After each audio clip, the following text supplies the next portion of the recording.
Hey guys, this is Jackson, and today we're going to be talking about how to get back on the horse. And it's funny because I'm going to talk about how to get back on the horse as it relates to game development. But it's just funny because this is the first time I've posted a YouTube video in good God, I don't know how long. Apart from one I did maybe a week ago. It was a technical one, but I haven't posted a video of me up talking here in months and months and months, and so I've kind of fallen off the horse with YouTube. And I fell off the horse with game development for quite a few months actually. I had a few months. It might have been like 4, 5, or 6 months where I stopped doing game development. Because I was really struggling with it. I was really struggling with finding the motivation. I didn't have any projects I wanted to work on, and life was just quite frankly, it felt quite overwhelming. And just recently, maybe in the last month or so, I've started dabbling in some new projects again, and I feel like I've started to really get back in a groove, and I'm really enjoying myself again. I'm being very productive, and my life is better because of it. I'm happier, and I'm doing good work, and it's good for me.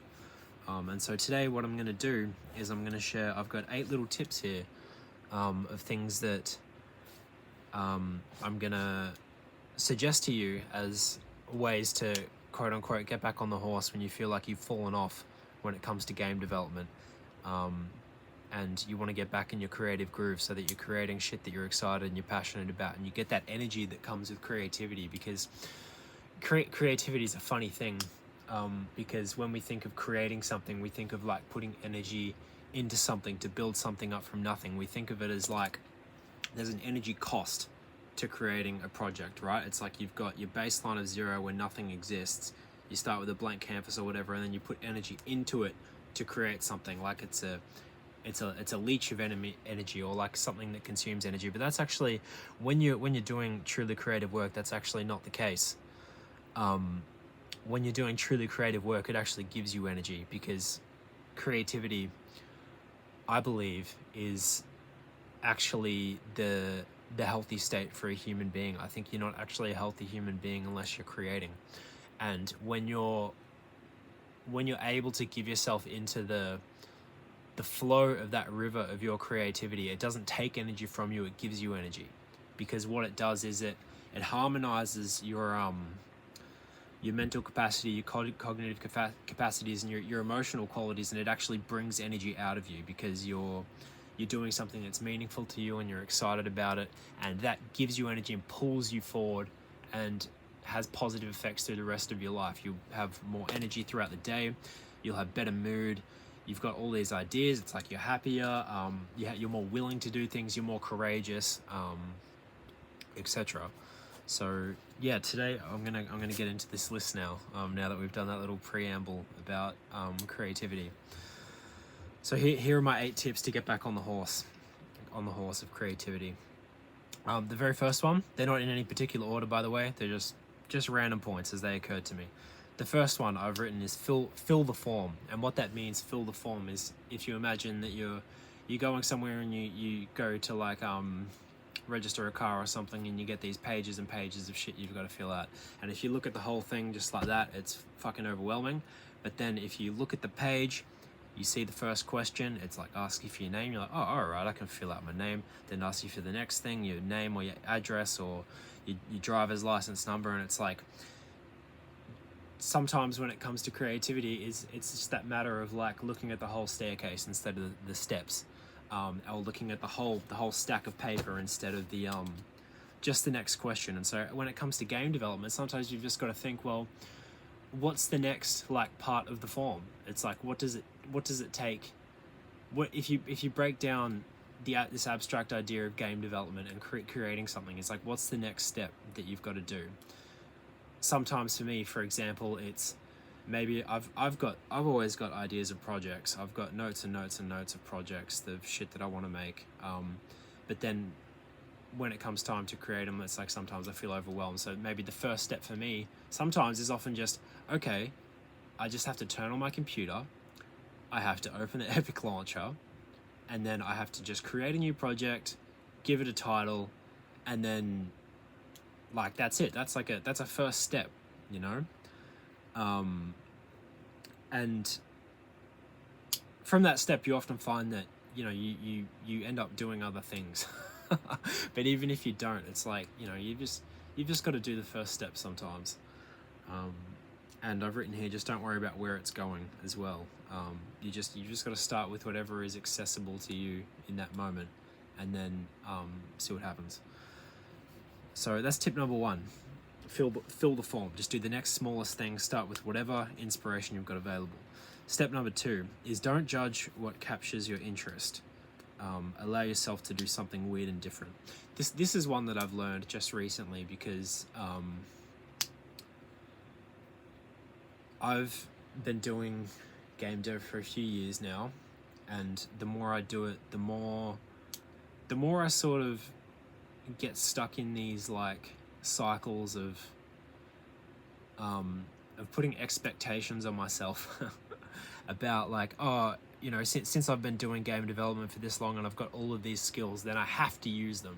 That's like my expectation of myself. It's like that I have to do complicated game systems that are really polished and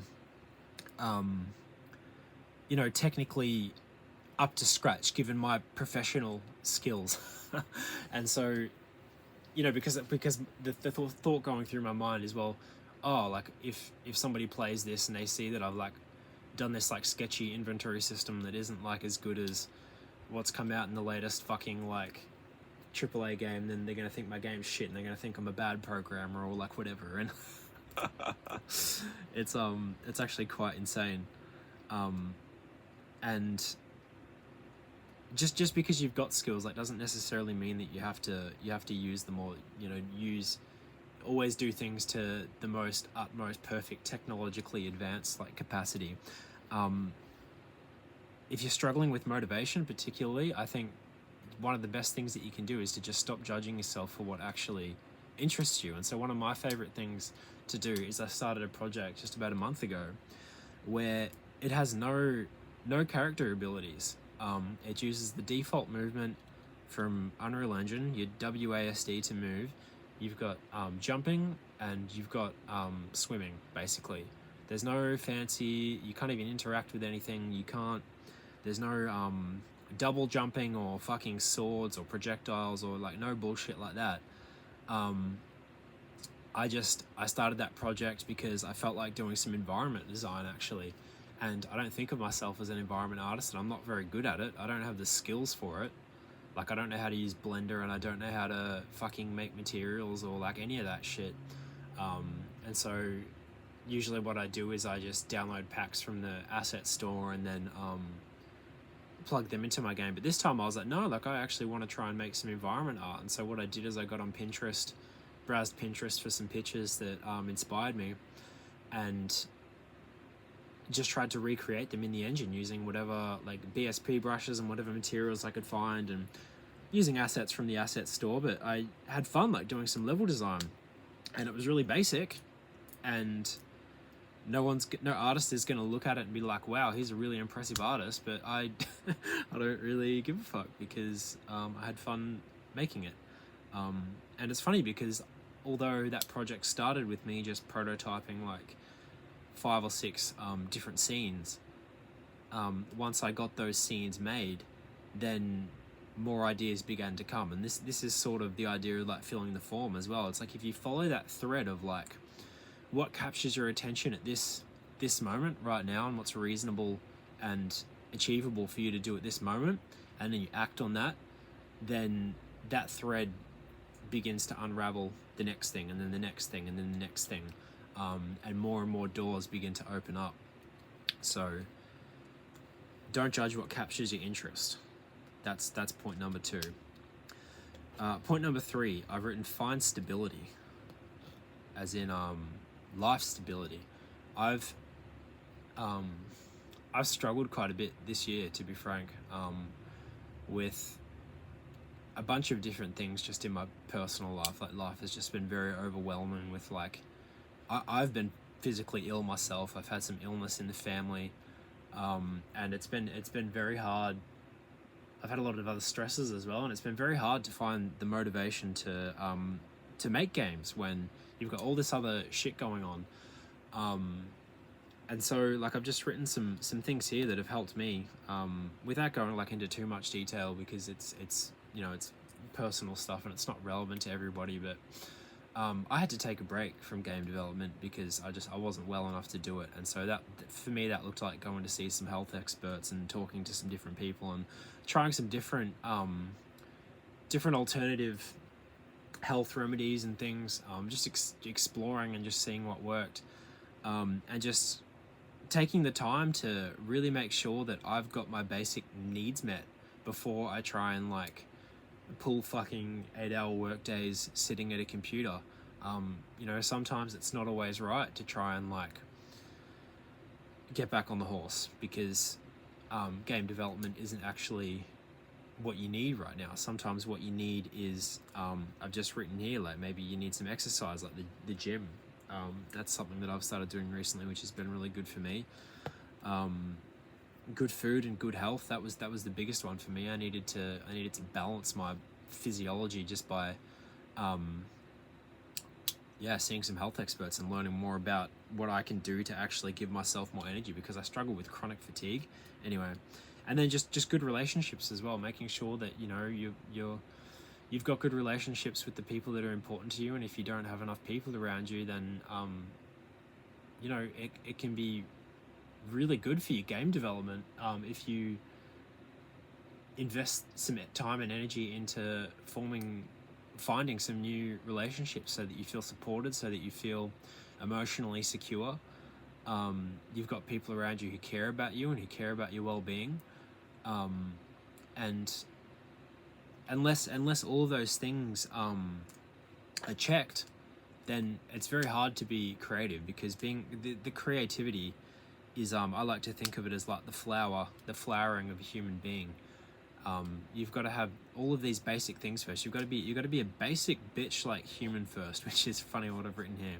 You've got to be a basic bitch and just take care of all the basic human needs that are common to everybody before you worry too much about expressing your individuality. Like, your individuality will flower out of just taking care of the basic stuff. So find stability. That's been a hard one for me that I've battled with a lot this year. So it's good to finally have found some of that, and putting my health first has really done wonders for my creativity, because I can do a lot more work now, because I finally addressed those things that were bothering me,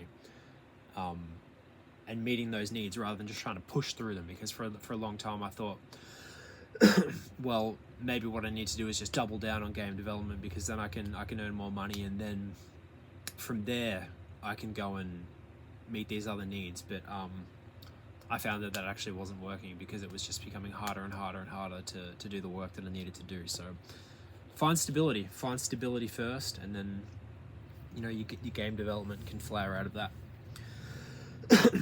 Point number 4, finding creative friends, game development friends that you can share your work with.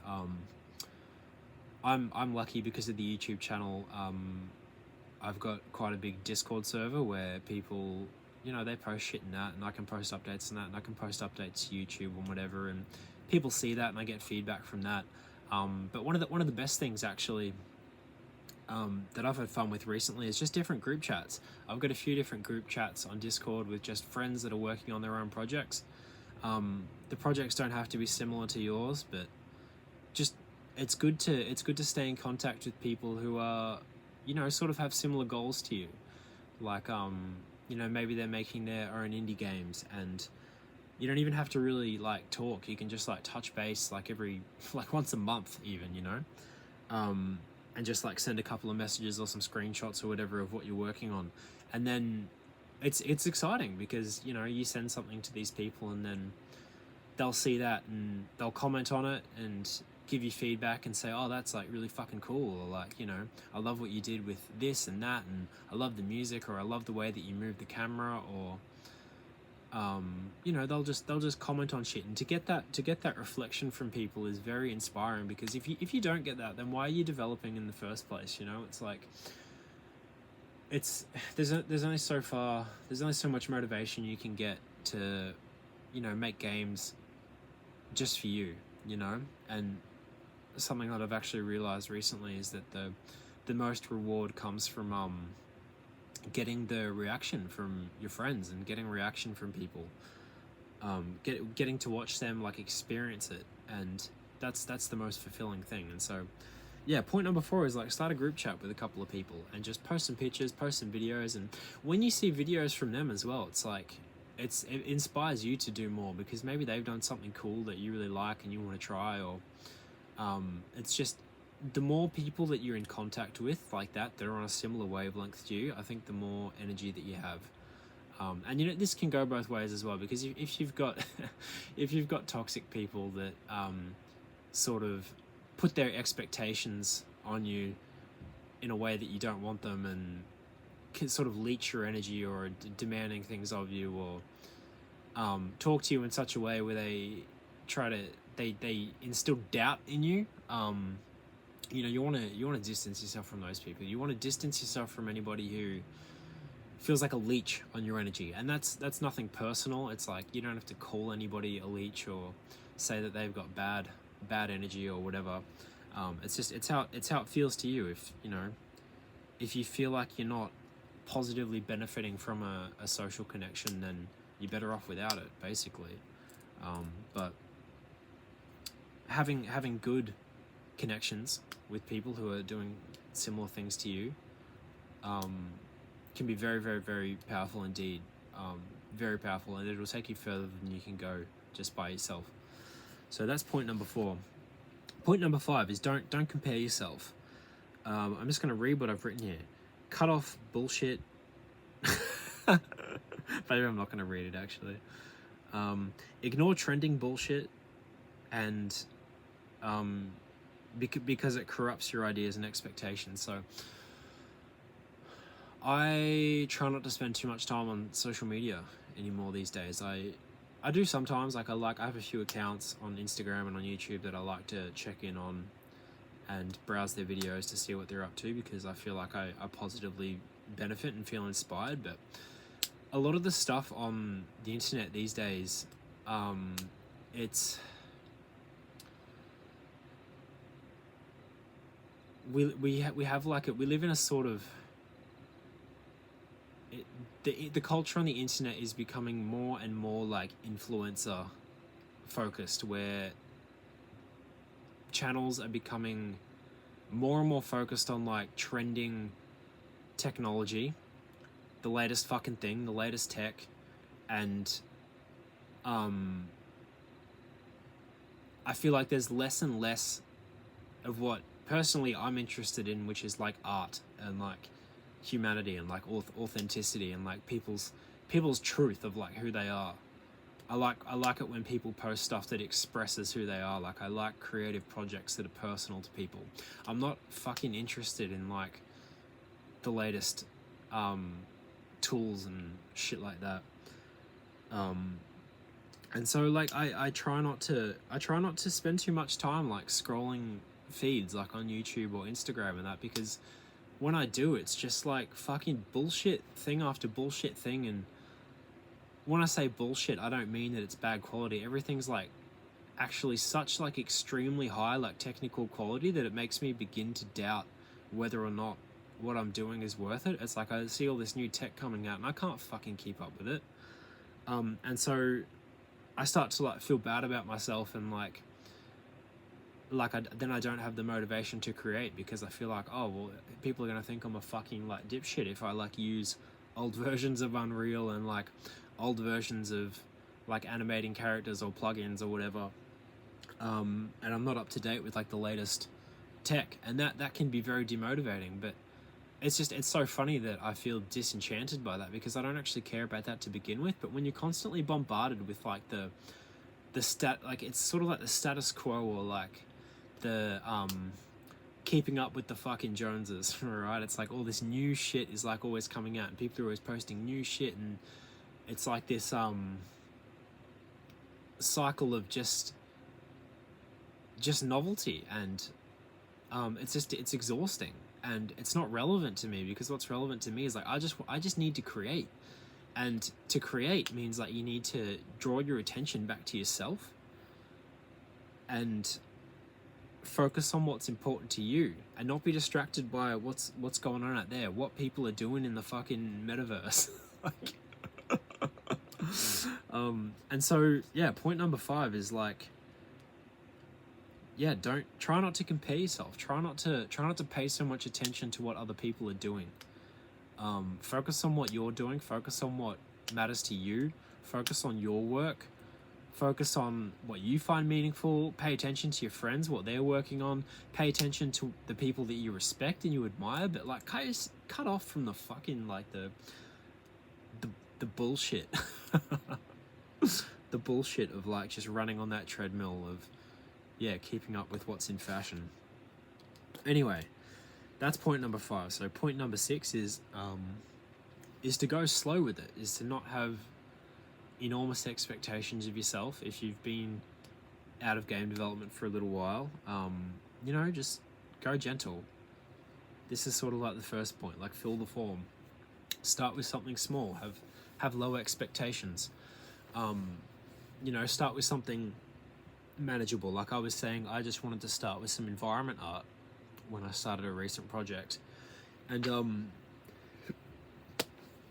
my most recent one actually is a tower defense game, which sort of is the second point, which is don't judge what captures your interest. Just one day, I just thought, fuck, like I kind of want to make a tower defense game, and I had no intention of making it into a full thing. And for a while, I thought about starting it, but then I hesitated because I was like, oh, well, I was thinking about all the systems that I'd have to make to finally get it to a fully playable game, and I was like, oh, fuck that, that's too much. I don't care that much about tower defense. Who gives a fuck? I just won't do it. But then, you know, I just, days passed, and I realized I wasn't doing anything, and that kind of made me a bit sad and depressed, because I feel like I get sad and depressed when I'm not creating. And so I thought, fuck it, I'll just get on the computer and spend 30 minutes just making like a really basic like tower defense thing, just because fuck it, like who cares, like I'll see what happens. No intention of like finishing it. I feel like it'd just be fun to just play around with it. And so I made like a tiny little map with like 6 BSP brushes, chucked in a nav mesh, made a little AI that runs through the maze, and then made a basic little tower that the player can place down and shoot. And did that in like, I don't know, an hour or something. And then the next day I thought, fuck, maybe now I could do this, and maybe now I could do this, and now I could do this. And then it just snowballed, and I've been doing it for a few weeks now, and it's taken some turns into some bizarre places that I didn't see coming at the start. And that's what happens when you fill the form and take it steady, is that these small steps is they open new doors, and then inspiration comes in that you couldn't see at the start. And so like I've ended up doing fucking cutscenes and like looking into some AI generated like text to speech and like just bizarre shit that I had no intention of doing, and it wasn't an effort for me to do because I was just following that thread of inspiration. But anyway, like to get to that point, like just, yeah, point 6 is to start by going slow. You know, try to do something every day if that's manageable, even if it's just to open up the engine and just import a fucking piece of music, or, you know, just have like one thing that you're going to do and just take care of that. And if that leads to more, then it leads to more, and then if it doesn't, then it doesn't. But, you know, do your best to stay consistent, do your best to do, you know, something, even if it's small, and just see where it goes. And just, yeah, don't judge yourself for it, you know. There's no expectation. Just follow the guidance of your intuition and your creativity and your own rhythm at that moment, because your rhythm and like your motivation for developing, it's always changing, and you can't expect to show up every day the same. You can't expect to show up today the same way that you did yesterday or the week before or the year before or whatever, because you're a living, evolving thing, and every day is different. You don't know what to expect, so just do your best and see what happens. Point number 7 is to exercise, is to move your body. If you spend a lot of time sitting at a computer, your muscles and your cardiovascular system can start to erode away, and the more it erodes away, the weaker your brain gets, and the more reduced your cognitive faculties get. It can be tempting if you've got a lot to do to think that you need to sit on the computer and put more hours in to do it, but it can actually be very counterproductive. I'm actually inclined to believe that the way to get the most done in the long term is to actually live is to live a life where your work actually takes a back seat to everything else. I don't buy into the sort of like hustle and grind workaholic thing, where, you know, if you want to succeed, that you have to put in 16 hours a day or even 8 hours a day. Like, I often don't do even 8 hours a day. Sometimes I do just a couple. When I'm feeling good, maybe an average of 4, sometimes more, sometimes less. And I find that working that way, I actually do the most productive work in that time, because the rest of the time is I'm taking care of myself, and I'm sharpening the axe for when I take it to the tree. There's that quote by I think it was Abraham Lincoln, actually. Maybe that's misinformation, I don't know. But he said that if he's got 8 hours to cut a tree, or 6 hours to cut a tree, or whatever, say it's 8 hours to cut a tree, he spends the first 6 sharpening the axe.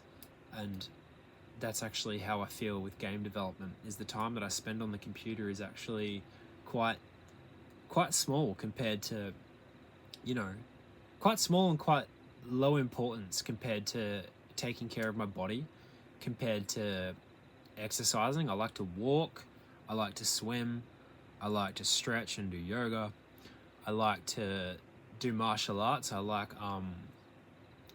Muay Thai. I like to I've started going to the gym in the last couple of weeks and lifting, like strength training. And, you know, I do a bunch of other shit for my well-being. I like to cook, I like to garden. I've got a garden outside, which maybe I'll show you sometime, where I often spend hours out there just pulling out weeds and pruning plants, and when it's time, harvesting food, and, you know, fertilizing, and just taking care of things. And all of that stuff, like friends and relationships is another one, like just hanging out with people and chatting, watching movies, like all of these things sort of lay the foundation for your creativity.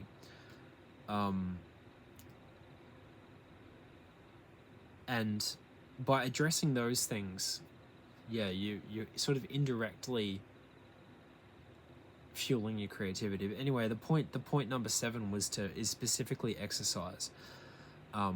Not overdoing it. I have a tendency to overdo it sometimes. I like to fucking work myself into the ground, and that isn't particularly helpful, but it's good for my spirit. So I feel alive when I've like worked out to the point of like nearly dying. But that's my own like toxic habit. Low intensity exercise, so things like walking and things like swimming. I think those two are really good. I think strength training is really good, but I need to do more with that because I've only just started. I can't really talk with any sort of conviction on that yet. But yeah, low intensity exercise and good, nourishing, nutrient rich food is really, really good for creativity.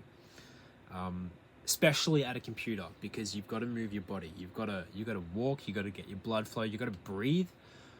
That's why I like swimming. Swimming gets me breathing really deeply, because I'm breathing and then holding my breath, and then breathing and then holding my breath. And often when it's cold, it sort of evokes like deep breaths out of me. It's like you get in the cold. I swim in a river. I get in this cold river, and as the moment I get in, I'm like, like, so that wakes me up a bit and is good.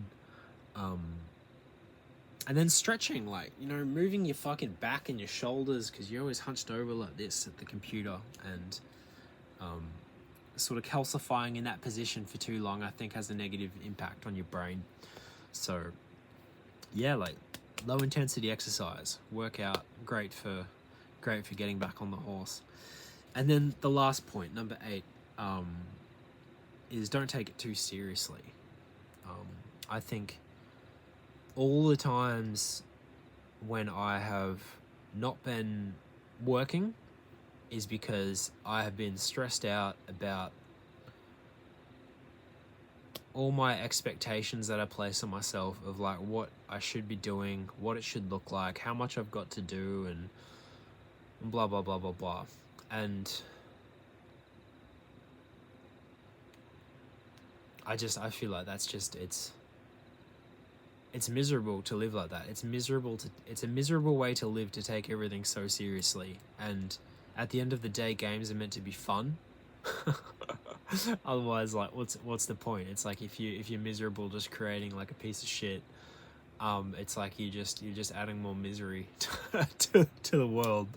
And so I think game development should be fun, and I think it shouldn't be serious. I think the best work happens when you don't take it too seriously. I think it happens when you've got a light heart. I think the best work happens when you're experimenting, you're having fun, you're following different ideas sort of off the cuff. You're not adhering too strictly to, design documents. I think those things have a place in terms of organization. It's good to be organized because that allows you to be more free when you've got that stability of like having a clear direction with a project. It's good to have direction and organization and structure, but not to the point where it becomes serious and tyrannical. And so one of the best, a really good practice, and something that has become more and more important to me as I've gone deeper and deeper into game development, is to just practice not taking it so seriously. And if you feel like you're stuck in this situation where you've got a project that just has this massive like psychological overhead, where it's like a massive ordeal to even just like sit down to start to develop, because it's so complicated and you've got all of these systems in place and all these expectations of like what you want it to be, and it's like crushing you, then throw a fucking spanner in the works. And maybe start something new, or maybe approach your current project with a fresh perspective. Like maybe ditch all those old plans that you've got, all of those plans that you feel are constricting, and try something different, try something that's fun. Like that's a good question to ask yourself, is what sounds like fun to you? Like when you think about what you should be doing or what you want to do next in terms of game development or career, just ask yourself, what sounds like fun? Don't ask what's going to make money, what's going to bring more fucking people to my game, what's going to impress people, what's going to like make me look good, or what's going to be good for my career and my skills development and whatever. Like just put those questions aside for a moment and just ask yourself, what would be fun? What would be fun to make? What would make me happy to make? What would be, could be challenging, it could be easy, but just what do I feel like making? And then going back to point number 2, don't judge yourself for what captures your interest. Don't judge yourself for what you find fun. Because what we find fun is often it can be revealing about who you are, and it can sometimes be threatening to your sense of self and your identity, because where I actually think we're oftentimes afraid to let ourselves have fun, because we put so much energy into like maintaining an image of like what we want to project to the world. And so sometimes what we find fun is actually, it can be a little bit embarrassing, because it's just like some basic bitch like shit. So but anyway, like if you're struggling with motivation and you're struggling with getting back on the horse, then maybe that's something to think about. Is just, what would be fun? What could I do to not take myself so seriously, and to not place so much importance on things as well, because at the end of the day, it's just a fucking game, and like it's the same with like every piece of art, and ashes to ashes, dust to dust. It's like it started not existing and it's going to end not existing. Like your game will run its course and then people will forget about it. Like nothing is going to last forever. And so the point isn't to make something that's going to be like this monumental success that is going to change the world and have you immortalized in fucking history forever, because nothing lasts forever. And so when you realize that, and you realize that your project is going to be forgotten about, just like everything else, everything's going to be forgotten. You're going to disappear. Everything's going to disappear. Then, well, what is it about then? Like, what's your reason for developing? And I'm not going to give you an answer because, you know, it's that would defeat the point. It's like, just think about it. Like, knowing that your project's going to be forgotten, then why do you want to develop? And for me, well, it's to have fun at the computer, is to do things that are challenging and meaningful to me, because it's fun for me to grapple with a challenge and to try and program new shit, and then to share it with people and to laugh about it and to, you know, not take it seriously, just to share it and to fuck around and just have a good time. You know, do something cool, do something different, do something a little bit perhaps unhinged and a little bit fucked up and a little bit silly, and just, you know, have a have a fucking laugh. Yeah, seriousness is a disease. And so anyway, those are my tips on how to get back on the horse if you are struggling with motivation and game development. If that was helpful, let me know. I'd like to do more of these videos. We'll see how we go. But yeah, drop me a comment, maybe say hi on Discord. If you're working on your own projects and you want to connect, like maybe send me a DM with your work, or post it in the server. And let's get some communities going. I think point 4. I think that's something that has become more valuable for me, is like the communities and seeing other people's work and sharing my work with more people. Not sort of in this broad way like with YouTube. I think I was saying before about like influencer culture, with like the way social media is today, it's like it's very easy to get caught in this like cycle of like analyzing numbers and metrics and thinking that community and friends and relationships is about like putting this stuff out into the void, or use sales on Steam or whatever. But what I've realized is actually more valuable to me these days is not being a success in terms of like the world, but having like meaningful interactions with like other game developers or like players, is like you know, sending something to a friend and then having them just laugh at it and watch it or play it and then send it back or send something back. And so when it comes to building community, what I'm actually interested in is not building a massive fucking Discord server full of like hundreds of people where everybody feels like they're just a number and like they're with all these people that they're never going to cross paths with again, or you know what I mean? It's like what I'm actually more interested in is building smaller communities with like long-lasting life connections, where you send stuff back and forwards and you get to watch each other grow over the course of your development careers, and you can provide support for each other as well, even just in the form of encouragement, like just witnessing each other's work and mirroring back to them like your reaction to it. I think that alone is like enough to be an endless source of motivation, and I think that's the essence of what game development should be about, is just sharing stuff with each other and sharing reactions and witnessing each other's work, witnessing the way that they're expressing themselves through the game development. That's the most important thing. And same with the players, like having the players play through your experiences.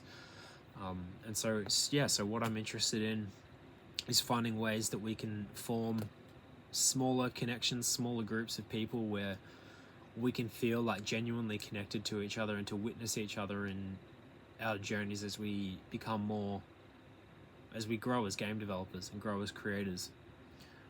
So if you're interested in that, contact me on Discord. Like, you can leave a comment here if you like, but get in contact with me on Discord, post something in the Discord server, or send me a DM with some of your work, and you know, maybe we can get some communities going. But anyway, that's it. Check out the links in the description as well if you want to support me and support this channel. I've got some blueprint assets in there, which I'm going to update soon. Actually, I've got a lot of new plugins that I've been working on, so I'm going to be posting some more stuff, maybe some more tools that might be helpful for you in your games. So check all that out. Peace out.